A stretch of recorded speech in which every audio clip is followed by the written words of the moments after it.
Olá, louvado seja nosso Senhor Jesus Cristo, para sempre seja louvado.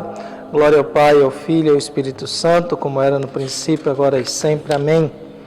Queridos irmãos e irmãs, paroquianos da nossa paróquia, Nossa Senhora da Abadia, Lagoa da Confusão, Diocese de Cristalândia, 28 de junho de 2022,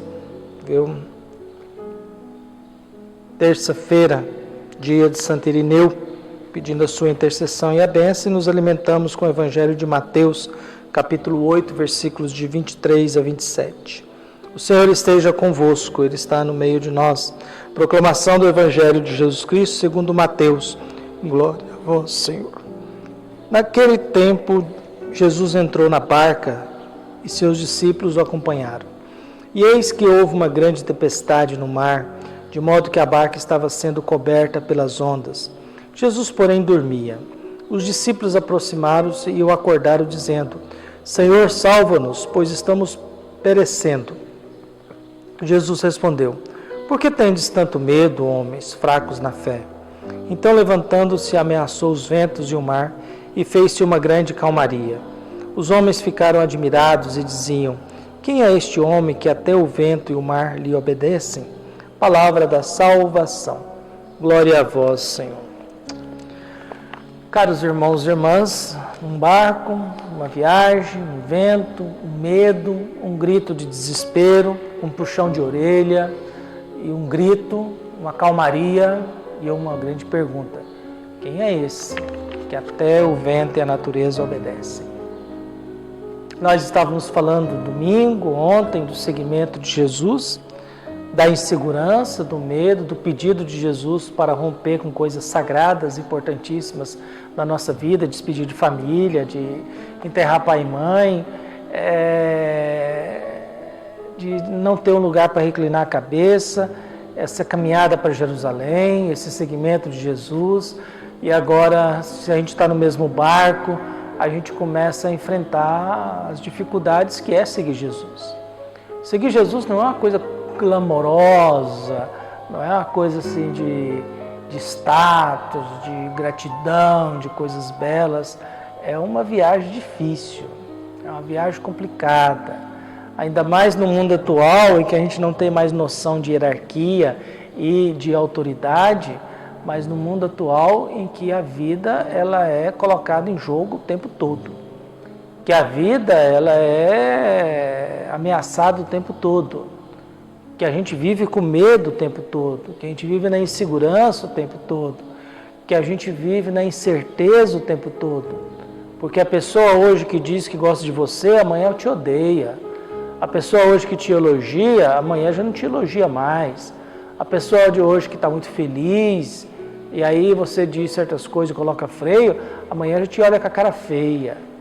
Esse mundo de gente mimada, infantilizada, medicada, viu? Esse mundo de gente atrapalhada, a gente vai descobrindo no decorrer da nossa história e da nossa vida, de que às vezes a gente tem que enfrentar certas realidades, viu? A gente tem que enfrentar certas situações, viu? E por isso nós somos convidados no decorrer da nossa vida, da nossa história, pedir a Deus que acalme a nossa vida e ao mesmo tempo nos dê força para que a gente não perca o controle, em que todo mundo quer mandar, mas ninguém quer cuidar, que todo mundo quer ter autoridade, mas ninguém quer ser responsabilizado, que todo mundo quer ser dono, mas ninguém quer pagar o ônus das dívidas e das despesas. É muito interessante a paróquia, as igrejas geralmente, todo mundo quer reivindicar direitos e deveres e atenções da igreja, mas ninguém quer limpar o depósito, ninguém quer limpar as coisas que estão guardadas no depósito. E aí termina uma festa, joga lá e fica um ano aquelas coisas lá, sem ninguém pôr a mão. E o ano que vem a gente vai ver o que tem lá, que apodreceu, que estragou. Ninguém cuidou, viu? E aí começa a reivindicar onde é que estão as coisas, aquilo e aquilo outro. Por isso nós somos convidados a, às vezes, pensar nessas realidades de que, será que eu estou disposto a entrar nesse barco? Nós temos agora um Jesus que dorme em paz diante de um barco que é ameaçado por ventos. É a resistência. Um bando de discípulos que ficaria como todos nós ficamos, quando a gente se sente ameaçado, a gente não entende a calmaria de Jesus. A gente entende muito o desespero dos discípulos. Nós somos um mundo de desesperados. Nós somos e vivemos num mundo de gente desesperada, de gente que vive da urgência, gente que vive na correria e não sabe mais o que é urgente e o que é importante. Há coisas na vida que são urgentes, mas eu não posso esquecer que urgente não é bem diferente do importante. Por isso a gente hoje se depara com essas realidades, com esse contexto, nessa situação, em que às vezes a gente está mais próximo dos discípulos mesmo. Eu entrei nesse barco com Jesus, mas eu estou com medo de afundar. E eu esqueço que Jesus está dentro do barco. Se esse barco afundar, ele também vai. Ele também roda. Mas a gente não pensa nisso, a gente pensa na gente. E a gente vai lá e grita, escuta, mas a gente está padecendo. É o nosso protesto, às vezes, que a gente tem de vontade de dizer para Jesus. Olha, nós estamos padecendo. Ô Jesus, eu estou sofrendo. Ô Jesus, eu estou sendo humilhado. Ô Jesus, eu estou sendo desrespeitado. Ô Jesus, eu estou sendo condenado. Estou sendo julgado. Olha, eu estou com medo. Olha, você não se importa com a gente.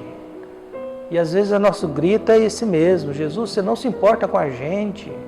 Você não está vendo o nosso sofrimento, o nosso esforço. Você não está vendo a nossa luta, a nossa labuta, a nossa fadiga, o nosso cansaço. Jesus, mas você não percebe que a gente está padecendo, estamos perecendo. E Jesus olha para nós e questiona a nossa fé. Mas por que vocês têm tanta pouca fé? Esqueceu que eu estou aqui dentro?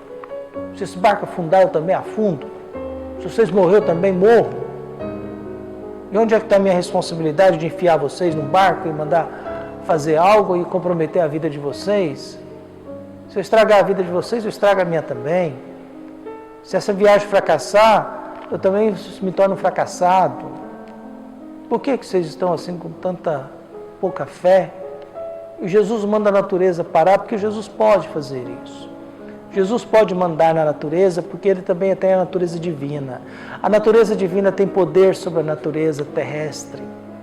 A natureza divina tem poder sobre o vento, sobre as ondas, sobre a água. É possível transfigurar. A natureza divina tem poder de mandar nisso.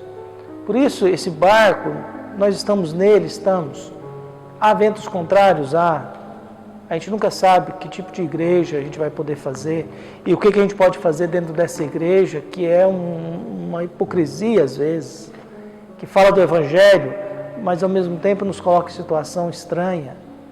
Como pedir catequese para quem vive em assentamento isolado, como oferecer formação para quem não tem condição de se locomover, e nem tempo e nem condições de sair da sua terrinha, para poder se reunir, como atender todo mundo aqui, sendo um padre sozinho nessa realidade.